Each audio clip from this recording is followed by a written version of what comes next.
In today's tutorial, I'm going to show you guys how to install and set up your Epson L4160 series printer on your Windows, Linux, or Mac OS device, laptop, desktop, computer. So this should hopefully be a pretty straightforward process here, guys. And without further ado, let's go ahead and jump straight into it. So all you have to do is open up a web browser, and into Google, you want to search for Epson L4160 support.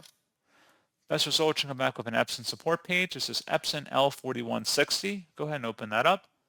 And now you want to go down a little bit and select the operating system from the drop-down menu that correlates to your system, and then select Go, and then select the driver and utility combo package installer. Go ahead and proceed to download that, and then open up the file once it's done downloading.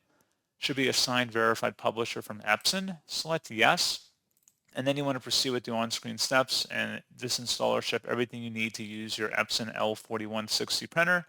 Select OK, and then just go along with the configuration options, selecting options for wired or wireless printing, as well as optional features you would maybe like to install alongside of the printer.